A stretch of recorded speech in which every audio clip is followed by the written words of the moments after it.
Merhaba arkadaşlar. Bugün size eski yöntemlerle beden gücüyle yapılan ekin biçme nasıl yapılır biraz ondan bahsedeceğiz. Şu elimde gördüğünüz oraktır.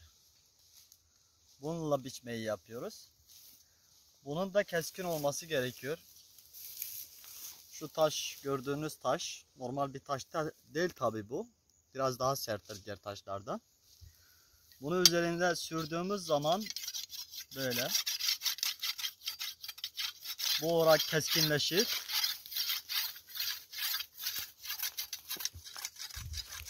Keskin olduğu zaman da gidip biçmemizi yapabiliyoruz. Şu yerde gördüğünüz de uzun tırnaklar. Bunları da böyle elimize koyup hem elimizi muhafaza ederiz bunlarla, hem de daha fazla biçmeyi elimize almaya yararlar. Bunları ilk önce takalım. Sonra ya Allah deyip ekini biçmeye gidelim.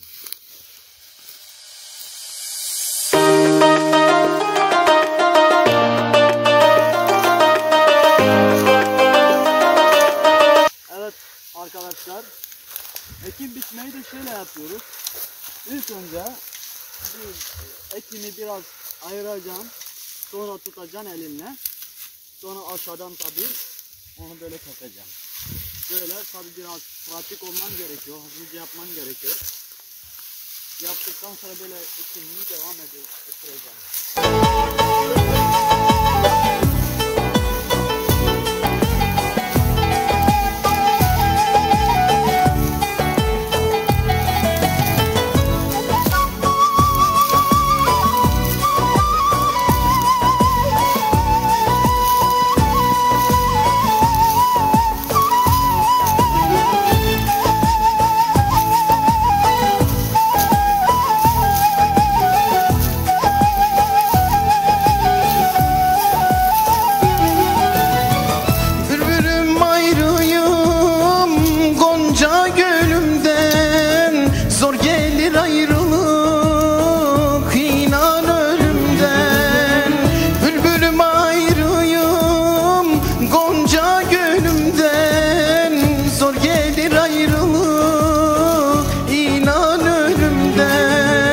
Kimseler anlamaz benim halimden.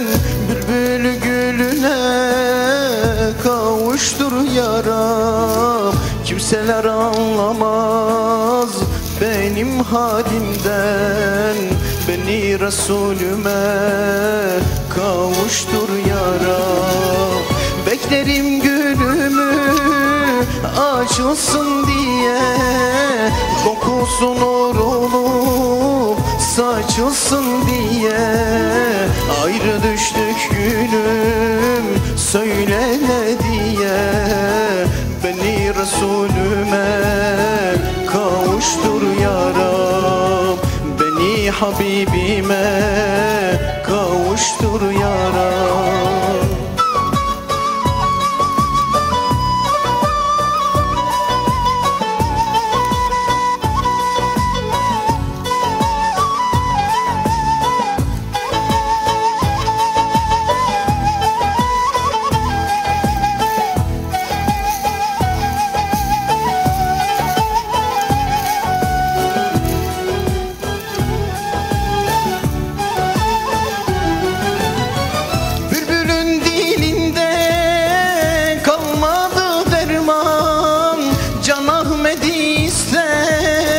Dinlemez ferman, bülbülün dilinde kalmadı derman.